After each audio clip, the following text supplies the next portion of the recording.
¿Alguna vez sentiste que te sacaban poco a poco de la vida de los tuyos, sin decirlo, sin gritarlo, solo con silencios? ¿Y si un día te dieras cuenta de que no fue un error sino un plan?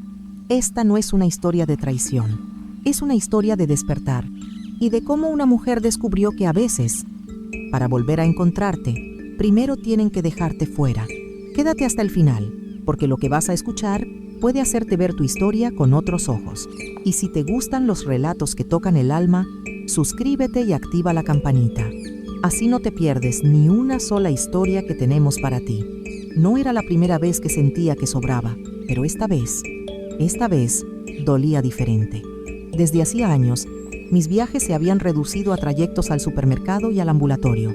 La maleta dormía olvidada en lo alto del armario, cubierta por una funda color crema que ni siquiera recordaba haber comprado. Todo en mí había ido apagándose con la muerte de Julián. Su ausencia dejó un hueco tan grande que hasta el aire en casa parecía no tener a dónde ir. Pero entonces, un domingo cualquiera, entre cucharadas de fideuá y el eco lejano de los nietos en el patio, Yago soltó la frase que lo cambiaría todo. «Mamá, estamos pensando en ir a Menorca este verano. ¿Te apuntas?» Abril sonrió desde el otro lado de la mesa. Esa sonrisa suya que siempre se ve correcta, pero nunca cálida. Dijo que sería bonito estar todos juntos. No lo pidieron explícitamente, pero entendí que debía aportar. Para ayudar sin molestar, me repetí como un mantra. Transferí lo que me pidieron para el alojamiento. Una casa rural con piscina, cerca del mar, con vistas a un acantilado que, según decían, era mágico al atardecer. «Tú solo trae el bañador y las ganas», dijo Abril mientras recogía los platos, sin mirarme a los ojos. Durante semanas me dediqué a preparar ese viaje como si fuera una misión sagrada. Compré un sombrero nuevo, pedí sandalias por internet, revisé el clima cada noche, incluso hice mermelada de albaricoque para llevarles. Hasta tejí un gorrito rosa para Aina, la más pequeña. Era la primera vez, desde que Julián se fue, que sentía verdadera ilusión por algo. Me levanté temprano el día de la partida. Me puse una blusa clara, pinté mis labios de un rosa suave y pedí un taxi al aeropuerto. Allí, rodeada de familias que se abrazaban y niños excitados por su primer vuelo, algo no cuadraba. El número de vuelo no aparecía en las pantallas. Me acerqué al mostrador. «Señora, ese vuelo salió ayer». El corazón me dio un vuelco. Saqué el móvil. Revisé el chat de grupo. Allí estaba. Salida 12 de julio, 15:0. Ese día era 13. Sentí un zumbido en los oídos mientras marcaba a Abril. Contestó al tercer tono. «Suegra, ya estamos aquí. El sitio es precioso. ¿No sabías que salíamos ayer?» No supe qué responder. Se despidió rápido. Me quedé con el teléfono pegado a la oreja, como si el aparato pudiera darme una explicación mejor. A mi lado, una mujer metía una galleta en la mochila de su hijo. Me senté en un banco. Tenía las piernas heladas, la garganta cerrada. No lloré, ni siquiera me enfadé. Solo sentía algo hueco, como si me hubieran vaciado por dentro sin aviso.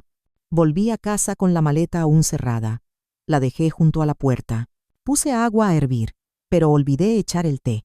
Me quedé mirando el vapor como si en él pudiera ver el porqué. Abrí el móvil. El mensaje de Abril seguía ahí. Salida 12 de julio a las 15:0. No llegues tarde. No era un error. No era un malentendido. Era una mentira. Entré a su perfil. La primera foto me golpeó como un portazo. Los 4 en la playa, sonriendo con gafas de sol, los niños haciendo castillos de arena. El pie de foto decía, «Familia completa en Menorca». Completa. ¿Y yo qué era? ¿Un anexo? ¿Un estorbo? ¿Una sombra en sus fotos? Comencé a recordar otras veces. El aniversario de Yago y Abril, donde no me invitaron porque se olvidaron. El cumpleaños de Aina, donde llegué cuando todo había terminado. Aquel viaje a Toledo, cuando me cambiaron de asiento para que la abuela de Abril estuviera más cómoda. Todo empezaba a encajar. No eran casualidades, eran cortes limpios, calculados, pedacitos míos que iban desapareciendo de la imagen familiar. Su forma de borrar sin ruido. Y lo más cruel no fue la mentira, fue la ilusión. Había puesto dinero, tiempo, emoción. Había contado los días como una niña esperando el verano, y ellos usaron ese viaje para eliminarme, sin decirlo, sin confrontarlo, como quien barre una esquina que ya no necesita. Esa noche no dormí. Caminé por la casa en silencio, tocando muebles, fotos, las cosas que guardaban la historia que ellos ya no querían. Me sentía como una pieza que no encajaba, una reliquia que se conserva por educación, pero que molesta a la vista. Al día siguiente, mientras ordenaba los papeles del comedor, encontré algo, un recibo bancario de hace años, luego otro y otro más. Me senté y empecé a juntar las piezas. Yago y Abril me debían más de lo que recordaba. No sabía la cifra exacta, pero mi intuición me gritaba que era demasiada. Con una libreta en la mano y un bolígrafo tembloroso, empecé a anotar. El microondas cuando el suyo se averió, la lavadora nueva tras el nacimiento de Gael, la ayuda para la matrícula del coche cuando Yago cambió de trabajo, y luego lo más grande, la entrada de la casa donde ahora viven, esa con jardín trasero, persianas eléctricas y la cocina americana que Abril mostraba orgullosa en redes. Nunca pedí nada a cambio, ni una llave, ni una habitación para mí. Lo hice porque pensé que así estaría cerca, que si les facilitaba la vida, encontrarían un espacio para mí en ella. Quería ser la abuela que recoge a los niños del colegio, que hornea bizcochos los viernes, que enseña a plantar tomates en una maceta reciclada. Pero Abril siempre supo marcar distancia. Una distancia elegante, sin roces, pero inamovible, como una línea de tiza que nadie se atreve a borrar. Lo entendí del todo una tarde de otoño, años atrás, cuando aún tenía esperanzas. Abril me miró, con esa media sonrisa suya que siempre parece amable, pero nunca cálida, y dijo: «Tú ya tuviste tu época de madre. Ahora es la mía». No lo dijo con desprecio, ni siquiera con dureza. Lo dijo como quien enuncia una ley natural, como quien deja claro, sin alzar la voz, que tu turno ya pasó. Asentí, sonreí, no dije nada, pero por dentro, algo se encogió. Desde entonces, cada gesto mío fue más calculado. Antes de llamar, pensaba si molestaría. Antes de pasarme por su casa, preguntaba si era buen momento. Me convertí en invitada en la vida de los míos. Y sin embargo, seguía dando, porque no sabía hacer otra cosa, porque cuidar había sido mi forma de existir. No sabía habitar el mundo de otro modo. Pero esa exclusión silenciosa empezaba a mostrar su verdadero rostro. Una tarde, ya con el móvil apagado y el silencio como única compañía, miré alrededor y me pregunté: ¿qué queda de mí en esta casa? Encendí la lámpara del escritorio. Abrí la carpeta azul donde guardaba mis documentos importantes. Entre papeles antiguos, hallé la póliza de mi seguro de vida. Nombre del primer beneficiario: Yago. Segundo: Abril. Saqué un bolígrafo. Trazo firme. Llamé a la aseguradora. En menos de 10 minutos habían quedado fuera. Después fui a la caja fuerte que heredé de mi padre. Dentro, envuelto en papel cebolla, estaba el título de propiedad de la finca de León, aquella que Julián y yo compramos en secreto, como quien se guarda un as bajo la manga. Yago siempre creyó que la vendimos para pagar tratamientos médicos, pero no, nunca lo hicimos, la conservé en silencio.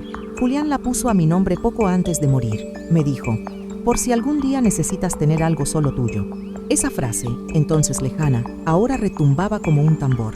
Hice una copia de las escrituras, la guardé en un sobre, la dejé en mi mesa de noche. No por venganza, no por rabia, por instinto, por dignidad. Una semana después, mientras regaba las plantas del balcón, el móvil vibró. Un mensaje. Era Abril. «¿Por qué no has venido a ver a los niños? Les rompiste el corazón». Leí las palabras en voz baja, las releí, cerré los ojos. Me impresionó su capacidad para girar el relato, convertir mi silencio en traición, su exclusión en olvido, pero esta vez, algo dentro de mí ya no reaccionaba igual. No sentí culpa, ni pena, ni siquiera rabia. Sentí claridad. Apagué el móvil, lo dejé en el mueble de la entrada. Me preparé una taza de café con leche. Me senté en la cocina y comprendí que todos estos años callar no me protegía, me borraba. Y entonces, justo cuando creía haberlo entendido todo, alguien tocó el timbre. No esperaba a nadie. Ya me había acostumbrado a ese nuevo orden sin visitas, sin planes improvisados. Miré por la mirilla. Allí estaba ella, Eulalia, la hermana de Julián. Eulalia entró sin demasiadas palabras. Llevaba el bolso apretado contra el pecho y una expresión seria que no le recordaba. Se sentó en la cocina, justo en la silla donde solía hacerlo los domingos cuando tomábamos café con Julián. Pero esta vez no había sonrisas, solo tensión, fría, directa. «Danae, tenemos que hablar», soltó sin rodeos. Me senté frente a ella. Algo en su tono me hizo tensar la espalda. «Hace 2 meses, Yago vino a pedirme un préstamo. Abrí los ojos. Eulalia asintió. Dijo que tú les habías cerrado la cuenta conjunta, que estaban pasando por un mal momento. No me cuadró, así que decidí revisar algunas cosas. Abrió el bolso y sacó una carpeta. Dentro, documentos bancarios, extractos, movimientos, una tarjeta que yo no recordaba haber solicitado. Mi nombre completo en cada hoja, fechas recientes, importes altos, restaurantes, vuelos, ropa. ¿Esto es tuyo?, preguntó mirándome con gravedad. Negué con la cabeza. Sentí cómo la sangre me bajaba de golpe, como si cada vena se aflojara. Fue Abril, dijo. Yo sospeché. Pedí los movimientos. Vi cargos el mismo fin de semana del viaje a Menorca. Me quedé en silencio. Un silencio espeso, que no dejaba entrar ni salir aire. No fue un olvido, Danae. Fue planeado y fue pagado por ti. Apoyé la espalda en el respaldo. Por un momento todo se detuvo. No sentí rabia, sentí decepción, de la que ya no grita, de la que simplemente deja de esperar. No eran solo desplantes, ni malentendidos, ni esa cortesía calculada. Esto era otra cosa. Esto era usar mi nombre, mi historia, mi confianza. Esto no es distancia familiar, es fraude, dijo Eulalia con la voz firme mientras me tomaba la mano. La palabra fraude me golpeó con fuerza. Nunca imaginé que mi hijo y su esposa cruzarían esa línea, pero ahí estaban las pruebas, claras, irrefutables. Ese mismo día sacamos fotocopias, anotamos fechas, llamamos al banco, bloqueamos movimientos. No lloré, no temblé, solo actué, con la calma de quien ha sido herida demasiado para volver a reaccionar como antes. Por primera vez en años, no me sentí sola, no del todo. Cuando Eulalia se fue, me abrazó sin decir palabra, y en ese gesto, supe que ya no había vuelta atrás. Volvieron de Menorca como si nada hubiera pasado. Fotos en la piscina, emojis, audios con voz dulce de Yago. «Mamá, te extrañamos. ¿Estás bien?». No respondí. Ya no era necesario fingir entusiasmo, fingir afecto. Me limité a mirar la pantalla como quien observa una escena de teatro en la que ya no actúa. 2 días después, Abril mandó una foto de Aina con un dibujo. Decía que me lo había hecho. Lo miré. Bonito, sí, pero también táctico, una pieza más en su juego. Luego llegó el mensaje de Yago. «Mamá, esta semana tenemos un par de gastos. ¿Podrías hacer una transferencia desde la cuenta conjunta?». Ya lo había previsto. La cuenta llevaba semanas vacía. Cuando vio el saldo en cero me llamó. No contesté. Minutos después, un mensaje directo. «¿Qué ha pasado con la cuenta? ¿Todo bien?». Respiré hondo. Respondí con una frase breve, sin adornos, sin ira. «No tengo por qué mantener a quienes me excluyen». Pasaron horas. Luego llegó el mensaje que más me dolió, pero también el que confirmó todo. «No deberías hacer esto. Somos tu única familia». Lo leí varias veces. «Tu única familia». Como si eso les diera derecho a todo. Como si el simple hecho de compartir sangre anulara el respeto, la verdad, la dignidad. No había disculpas. No había reconocimiento. Solo reproche envuelto en chantaje emocional. Pero esta vez, yo ya no iba a ceder. Apagué la aplicación. Cerré el móvil.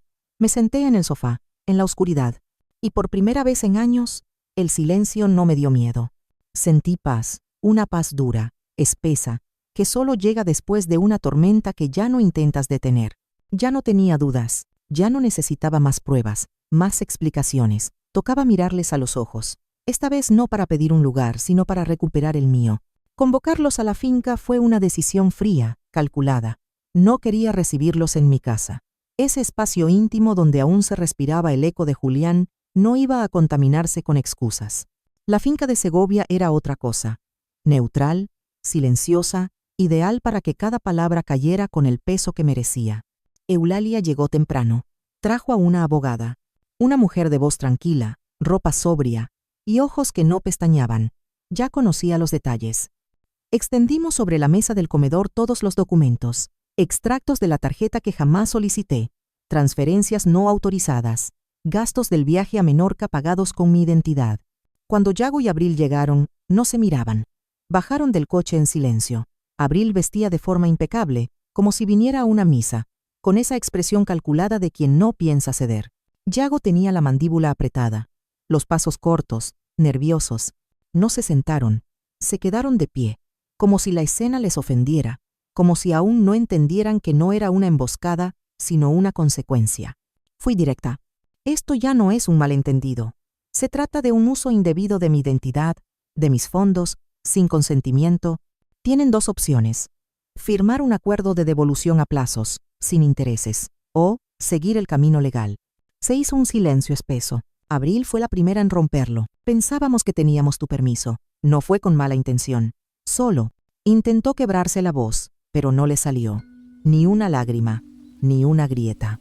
Yago levantó la voz. Es una exageración. Las familias se ayudan. Esto es cruel, mamá. Los miré, uno a uno, no con odio, no con tristeza, con una certeza que me brotaba desde dentro. No les deseo daño, pero ya no voy a pagar más por ser ignorada. Abril bajó la mirada. Yago se giró y salió sin decir adiós. No firmaron. La abogada recogió los documentos sin emitir juicio. Eulalia me abrazó fuerte.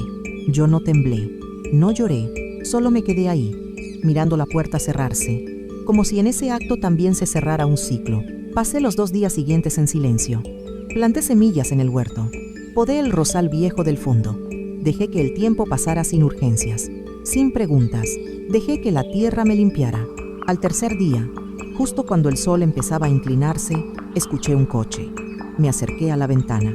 Era Yago, solo, con una carpeta azul en la mano. Entró sin saludar. Se sentó frente a mí. Sacó un bolígrafo del bolsillo. Firmó, página tras página, con la mano firme, sin decir palabra. Cuando terminó me miró. Tenía la mirada perdida de un niño que no sabe si ha hecho lo correcto o si simplemente ha perdido algo para siempre. No supe si lo hizo por respeto o por miedo, pero esa tarde, por primera vez en mucho tiempo, sentí que había recuperado algo que ni siquiera sabía que me faltaba. Mallorca me recibió con una brisa cálida, diferente a la que recordaba. No era la cala donde ellos habían ido. Yo elegí otra, más escondida, sin hoteles grandes, sin sombrillas numeradas, sin risas enlatadas de turistas. Una casa de piedra baja, con ventanas azules y paredes encaladas. Una hamaca colgada entre 2 almendros viejos. Allí pasaría una semana, sin agenda, sin deberes, sin nadie esperando nada de mí. Mi equipaje era ligero, un par de vestidos frescos, el bañador que nunca llegué a usar en aquel viaje fallido, un libro que había empezado 3 veces sin terminar y una libreta nueva. Por primera vez, no pensaba escribir listas de compras ni recordatorios familiares. Solo pensamientos, palabras sueltas, sueños pequeños que aún respiraban. Eulalia llegó 2 días después. Compartimos el desayuno bajo la parra, con el sonido del mar filtrándose entre los silencios. Nos reímos sin culpa. Hablamos de ideas, de convertir la finca en una pequeña casa rural, algo íntimo, con talleres de costura y lectura para mujeres de la zona. Nada ambicioso, pero nuestro. El dinero que durante años salió de mis cuentas como agua que nadie agradecía, ahora tenía destino, propósito, nombre. Por primera vez, cada billete llevaba mi firma. Abril no volvió a escribir, ni una excusa, ni una explicación. El silencio esta vez fue suyo. Yo, en cambio, empecé a recibir fotos de los niños, pintando con los dedos, Gael en bici, sin pie de foto, sin frases dulces, solo imágenes que decían, están bien. No respondí de inmediato, no hacía falta. Estaba aprendiendo a recibir sin sentir que debía corresponder enseguida.